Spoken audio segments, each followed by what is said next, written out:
வணக்கம் மக்களே, செல்வத்துக்கு மனமார்ந்த அன்போடு வரவேற்கிறேன். நான் எதிர்பார்க்காத எப்போவுமே வாழ்க்கையில் நம்ம எதையுமே எதிர்பார்க்காம வர்றதை அக்செப்ட் பண்ணிக்கிற மனநிலைமை இருந்துச்சுன்னா எப்போவுமே பிரச்சனை வராது. இது நான் நிறைய வாட்டி சொல்லியிருக்கேன்.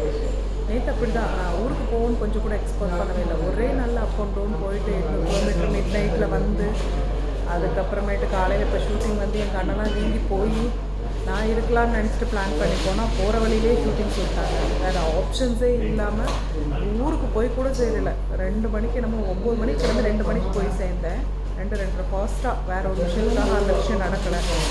ஸோ அதுக்கப்புறம் முடித்த உடனே நைட் 8:30 அந்த மாதிரி கிளம்பி மார்னிங் ஒரு 1:30 வந்து ரீச் ஆகி தூக்கமே இல்லை. இந்த திங்ஸ் எடுத்து அந்த திங்ஸ் எடுத்து அதை பண்ணி தங்கச்செல்லாம் ஒரே ரேவதி நேற்று பர்த்டே கேர்ள். நேற்று நான் போவேன்றதோ அவளுக்கு தெரியாது, எதுவுமே பிளானிங் கிடையாது. ஆனால் நான் அங்கே போய் ஒரு 3 நாள் இருக்கலான்றது மட்டும்தான் பிளானிங். அந்த பிளானிங் நடக்கலை. இமீடியட்டாக கூப்பிட்டாங்க. இப்போ நாளையிலேருந்தெல்லாம் ஷூட் இருக்காது எனக்கு தெரிஞ்சு. எப்போ நான் எது பிளான் பண்ணாலும் அது உருப்படுறது நடக்கிறது இல்லை.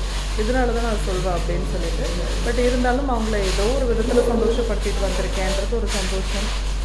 சரி, ஓகே, இதையும் கடந்து போய் தான் ஆகணும். எந்த ஒரு விஷயமே வந்து என்ன சொல்கிறது, அந்த வழிகளை நம்ம பழகி தான் ஆகணும். அது வாழ்க்கையாக இருந்தாலும் சரி, எந்த ஒரு சுச்சுவேஷனும் நம்ம ஹேண்டில் பண்ணுறதுக்கு ரெடி ஆகிட்டோம்னா எல்லாமே ஈஸியாகிடும்.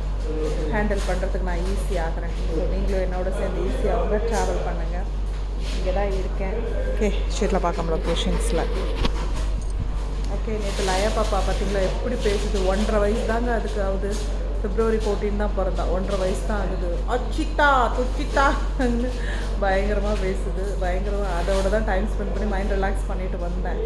பயங்கரமாக ஹைப்பராக இருக்கா அவள்.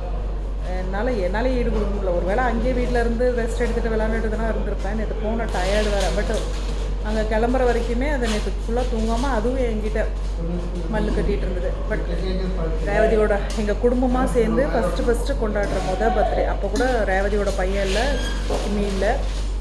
பட் இருந்தாலும் அக்கா, தங்கச்சி, அம்மா, அப்பா, தம்பி 5 பேரும் சேர்ந்து எங்கள் ஃபேமிலியாக கொண்டாடினது. சுரேன் இல்லை, இவங்க இல்லை. ஸோ அதனால் இதுதான் ஆனால் எங்களுக்கு விவரம் தெரிஞ்சு சின்ன வயசில் கொண்டாடினா. அதுக்கப்புறம் எங்களுக்காக விவரம் தெரிஞ்சு இதுதான் நான் அவள் ஹஸ்பண்ட் வீட்டில் கொண்டாடினா. அதுக்கப்புறம் இப்போ தான் நாங்கள் வந்து அவள் ஹஸ்பண்ட் வீட்டில் கொண்டாடியிருக்கோம். நாங்களாக வந்து இது பண்ணுறது இதுதான் ஃபர்ஸ்ட் டைம்.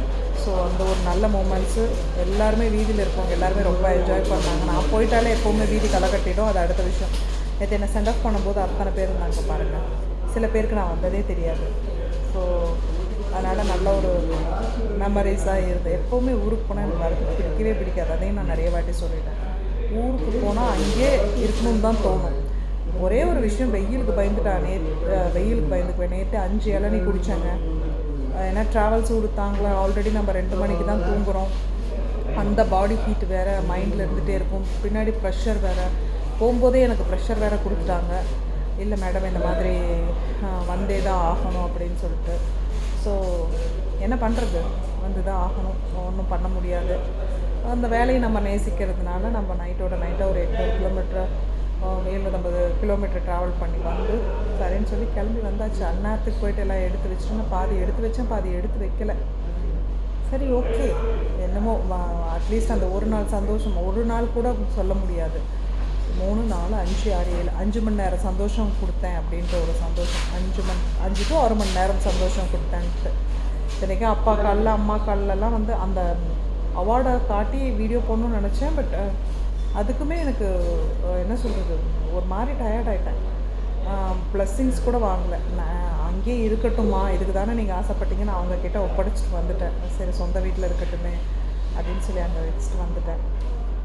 ஸோ இதுதான் நடந்துச்சு. நீங்களாக இருந்தால் என்ன பண்ணுவீங்கன்றது எனக்கு மெசேஜ் பண்ணுங்கள்.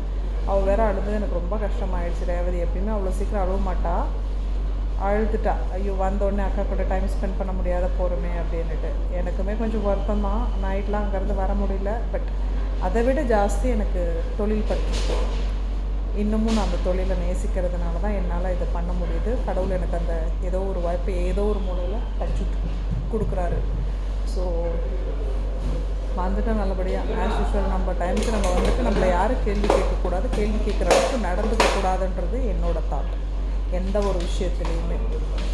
எல்லாரும் அப்படி இருப்பாங்களான்னு அது எனக்கு தெரியாதுங்க. நான் வேணா முன்னே போயிட்டு கூட ஏன் ஷார்ட் எடுக்கலான்னு கேள்வி கேட்பேன். 8:30 மணி ஷூட்டிங்னா 8:25 ரெடி ஆகிட்டு நான் ரெடி சார் ஏன்னா ஷார்ட் வைக்கலன்னு கேட்பேன். பட் என்ன கேள்வி கேட்குற அளவுக்கு நான் வச்சுக்க மாட்டேன் எப்போவுமே, எந்த ஒரு விஷயத்துலையுமே. நாட் ஓன்லி ஷூட்டிங் ப்ராப்பராக இருக்கணும் அப்படின்றத நினைப்பேன். ஓகே, நீங்களாம் என்ன நினைப்பீங்க?